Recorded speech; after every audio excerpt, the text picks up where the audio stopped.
Hey, welcome back. To make a video here on how to replace the wheel bearing on a Ford Edge. This is a 2008 with a 3.5 in it. I believe this is the same for every Ford Edge from 07 to current.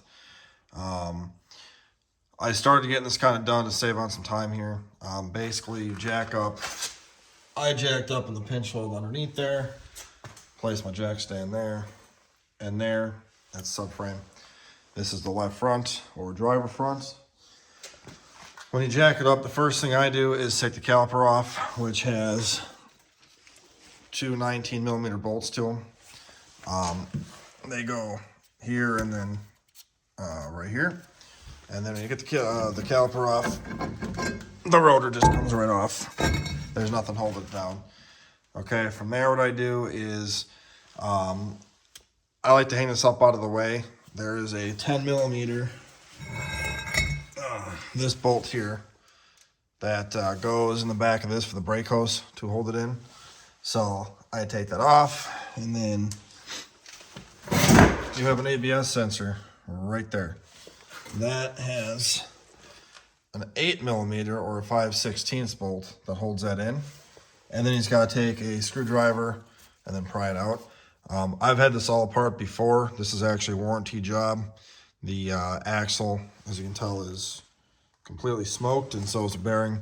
So mine came out. If yours does not come out, there's a high chance you're going to break it to get it out and have to replace it. If that happens, it happens. It is what it is. They're old vehicles. Up here in the salt belt, this stuff, even plastic, will get seized in metal. Okay. From there, your tie rod end. Mine is a 19mm nut. I think stock these are 18. But mine here has been replaced at one point in time. This is going to be sitting up much higher up into there. Okay. Take a big hammer and hit this spindle right here where it goes in. Okay, or the knuckle. Don't hit on this, and do not hit the threads on this. I put the nut back on this, a few threads, so in case I hit it, doesn't mess the threads up. And then just hit the crap out of that, and then this will fall right out, and that's out of your way. And then for your strut nuts, this has a bolt that has these on it. So you can just take and zip these out, and you don't have to worry about holding a wrench on the other side. Just tap them out. That one's pretty loose already. Okay. Now, what I do before you take that one out, there is a ball joint down here. And this has a bolt that goes through it. And then there's a nut right there. Okay. So that nut is going to be a 15mm nut, and the bolt side's a 13mm. Take the impact and hit that, and then can just get that right out. Okay. And then what I will do, and I have a tripod now, so I can go ahead and have you guys see if I can get you right there. Okay. So what I will do, you guys can see, yep, okay. So what I like to do is I will take my impact with the socket on there and zip that bolt right out. So, get my hands washed up here.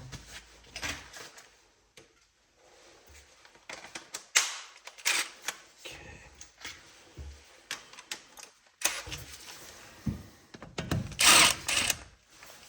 Alright, and then that's your bolt. So you get that bad boy zipped out. And what we're going to do here is, let me grab the old tripod so you guys can see it's a little better.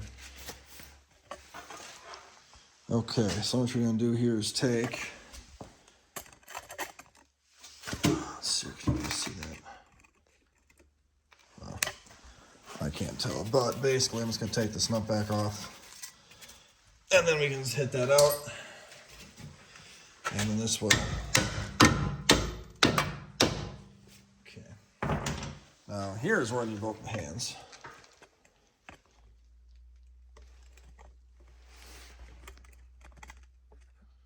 There we go. Okay. So when you go to pull, oh, I'm sorry, before you do all that, my apologies. Axle nut. That is going to be a 35 millimeter from the factory. Mine is not stock. Mine got completely wasted trying to get it off. So stock, it's a 35. If you have to use the torch, like I did, use the torch, and then put this on a few threads and take the hammer and then push this out so the axle pops out. Mine is already messed up. Basically, all I gotta do is just give her a few taps like that so it's freed up, and you'll be fine. So I wanted to mention that too before I got too carried away here. But yeah, so all you do is you just take this, get this guy out of there. If you gotta take, there we go, okay. And the way that these bolts work is you have, this is like a lock right here. It does have a hex head to it as well in case this gets rusted off. But you don't really need to use a wrench on here. Just this is where the nut is on this side. Use your impact, and it's a 15/16, and zip it off, and you'll be good to go there. Also, when you do go to replace all this stuff and take all the stuff apart, I clean everything up really well with a wire wheel, and then I anti-seize everything so it comes back out next time in case you gotta take it back apart. Okay, and now this should come out like so, and then your axle nut here.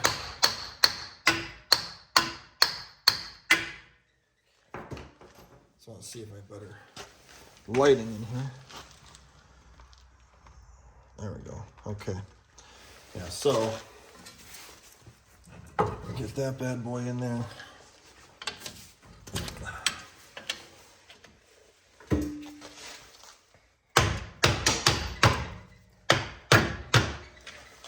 Okay.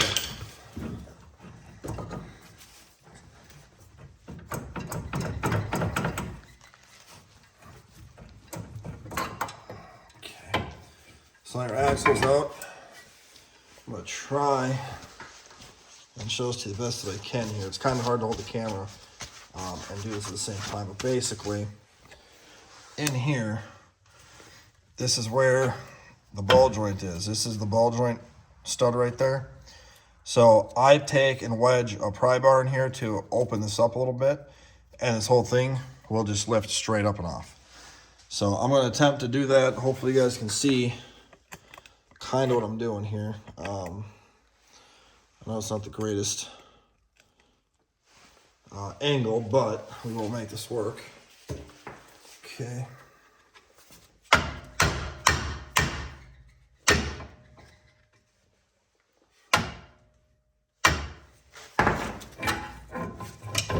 There we go.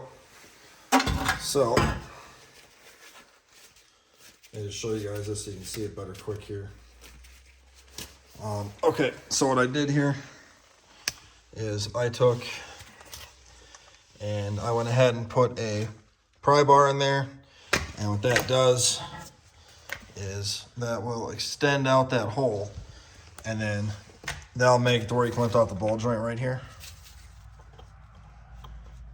which mine has some play to it as well, which really irks me. I just changed all the stuff out back in the summer because okay, so here we are doing the ball joint, and at this point now you need to press the old one out. You will need a kit similar to this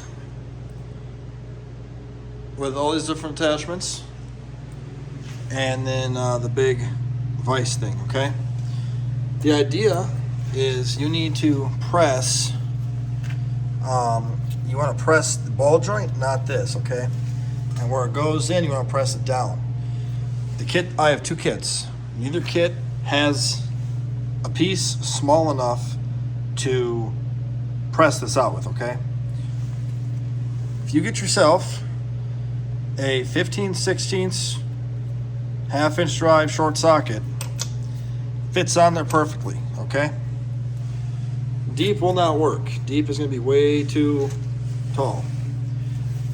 Get this. This is the cone for the bottom, Okay, the ball joint will slide right into that. Take your gizmo. Okay, and you're gonna press it out like this. If you do have a ball joint kit that has the proper attachment, by all means use it. I don't have that. I have this, and then this here is a 1/2-inch dry breaker bar and my 7/8 for this. And then you want to press it out.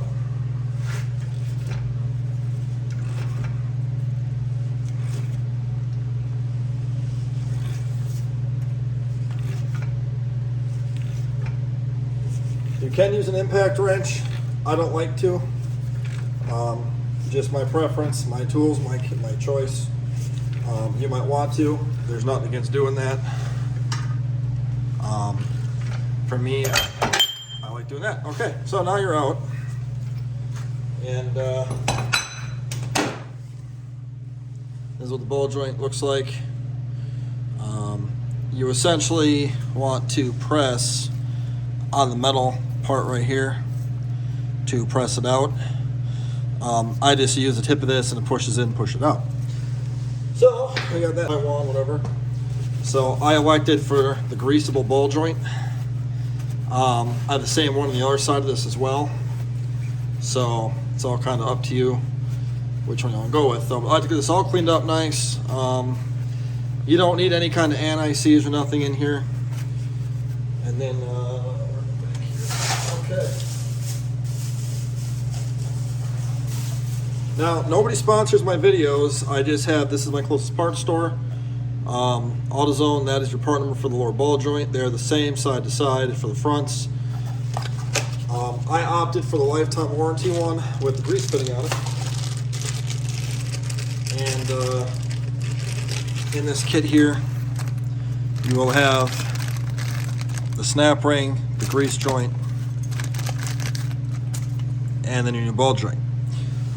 Personally, I don't like to put the grease zerk in until this is in, because if something contacts it, you don't want to break it. So I like to do it that way. When you put this in here, you know, obviously going to go up from the bottom and then just press it up. So you want to find a cone that's going to fit in this outer tongue groove right here.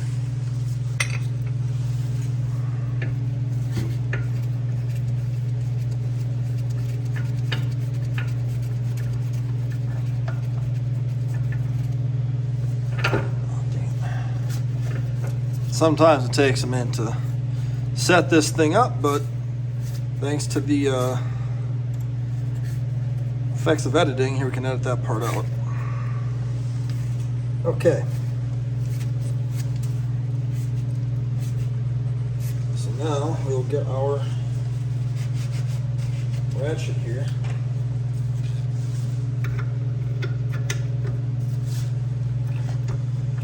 And press her on up. If yours goes in very easy, it's no problem. It is a press and ball joint, but keep in mind the aftermarkets have a snap ring on them. So we got her in there. Okay. And there we go. Make sure it's seated all over the place. You can tell it's a little bit loose in there. That's what the snap ring is for. And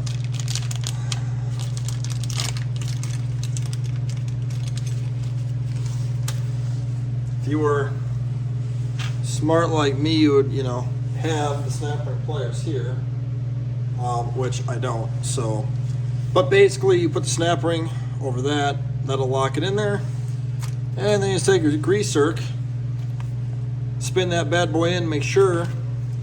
If you have one that's got the 90-degreer, you have it facing forward for the grease zerk or to the inside, so when you go to grease this, you can without any issues.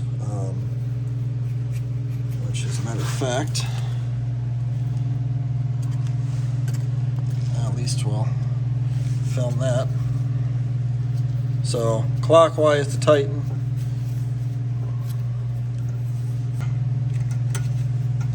Oh. 10 it is.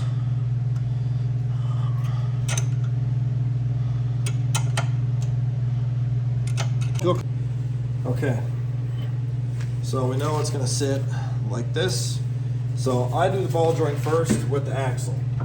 So I will kind of slide it all in there together and try and get the axle to go in with the ball joint to where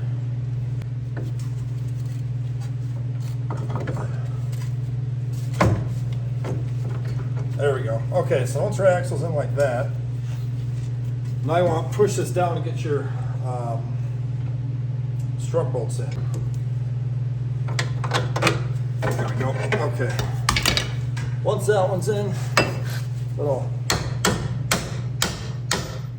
love tap there, and then I just start one of the nuts so I know it's good and secure. Then I grab the other one, and then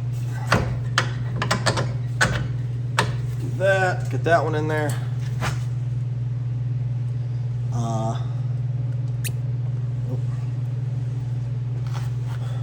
Put the nut on that one too. This, the tie rod, put back into here. So it's got to try and, again, one hand is hard, two hands, but so you press it up like that, and then put the nut on it. That is the castle nut right there. So you press the castle, or put the castle nut on here. Okay, and then your caliper then goes here. Now, at this point, what I like to do is I'm going to put the lower control arm or lower ball joint bolt back in. And so, let me get you guys set up here to where, how well can you see that? Okay, you can see it good. Okay, lower bolt. Now, make sure it's in the groove on the ball joint. There's a slot on the ball joint right here. The bolt needs to go onto this so it can't pull its way out. So the best way to check that is, since it's bolted in there now, the controller should not move independently, and it doesn't. Okay, so once that's in, you take your lower control arm nut, ball joint nut, whatever, and put that bad boy on. If your heat shield is bent from pressing that bearing on, just re-bend it out and you'll be fine. Okay, so now what I'm going to do is I'm going to tighten down the bolt.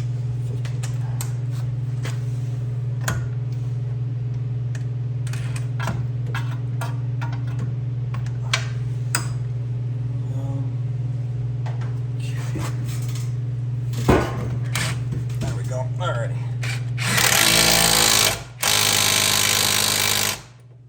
30 torque that to spec. 19 on this. Now you want to make sure that the holes line up on this with the holes for doing your pin through it. So you got to put the pin through there, which I got to get a new one. I do have them out there in the shop, so I will grab that. Okay, so I'm going to start the nut onto the axle. Do not tighten it down all the way, you got to torque it down. I'm just doing this so that way the axle can't pop back out. Okay, now I'll reassemble, put my brakes back up together. Rotor just kind of goes on. Also, my brake shield here is bent. I can hear it rubbing. Okay, so some of my shield here got kind of bent, and I don't care about this stupid shield at all, so we're just gonna hammer time it out of the way here, since you know, it's not doing much for us anyway. Okay, now, all right, beautiful. So now we'll cut the zip tie and get the caliper put back on here. Okay, so the caliper will slide on like this. You want to make sure your brake pads fall out. That's always good for them. There we go. All right, they're back in there. We're good.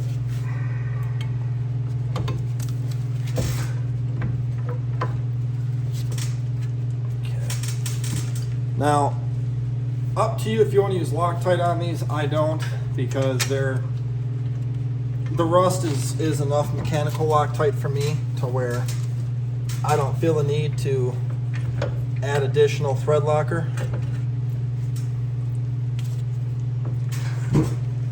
But you might want to. Some people do, some people don't. I personally don't. Just my opinion. And just my vehicle.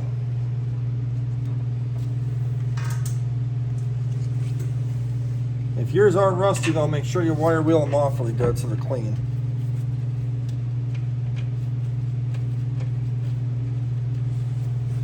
Okay, now you want to torque them to spec.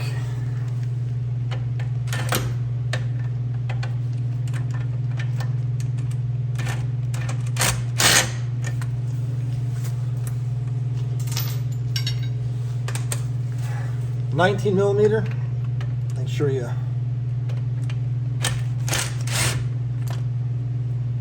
use the right socket.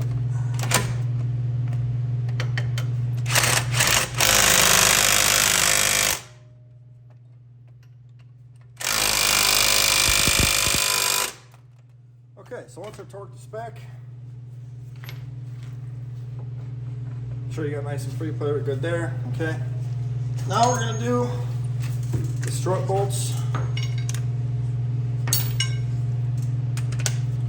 Okay.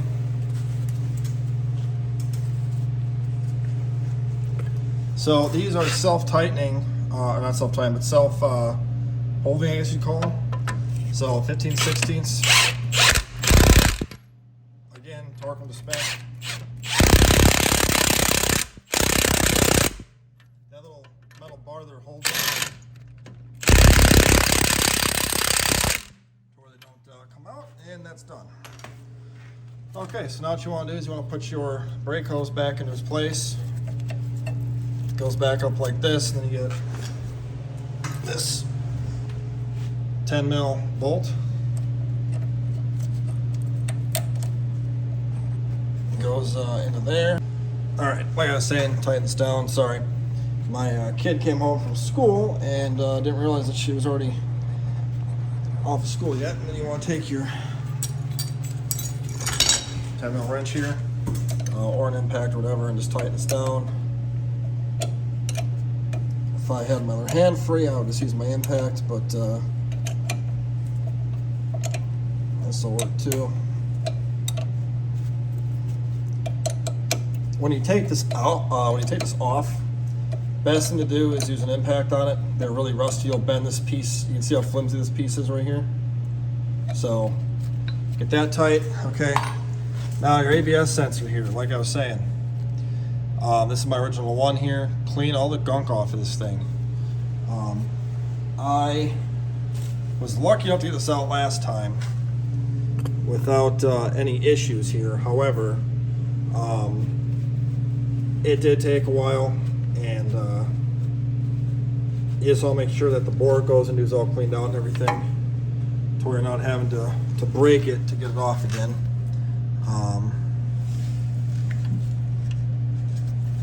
And so it goes right into there.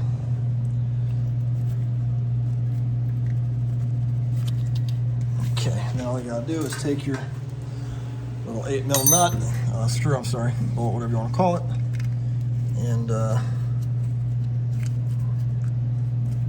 put it in there. It's kind of hard to get your hand in there, but you want to make sure you don't cross thread it or anything. There we go. This does not have to be uber duper tight, okay? a little snug will do you, and you'll be good. And again, if your ABS sensor is stuck in here, it might be in your interest to just replace it. Just break the thing off and get the job done, and do a sensor later if you need your car right away. Okay, so now you got all that done, and like I said, now I gotta just put the pin back into the tie rod, and then the whole job is done. Well, almost done. Now you have to torque this nut down. My recommendation is, okay, I looked it up, 258 foot-pounds of torque is what this nut torques to on the axle. The size of the one that I have is a 1 7/16. Fits on there pretty good. I impacted it snug. What you want to do now, take your wheel and tire. As you can tell, my tires are in just great condition. And pop the center cap out. Just tap that little plastic piece out. Put your wheel and tire back on. Take your and lower the car down so the tire is just touching, and then take the torque wrench and then torque this down to 258 foot-pounds. Pop your center cap back on, torque down your tire to 100 foot-pounds is what these torque down to, and test drive it, make sure it's good to go, and then you're all set. So hope this helps you out, and hope that you have a good day. Like if you like the video, subscribe if you think you want to, and comment any questions or any information, and I'll talk to you guys later. Thanks for watching.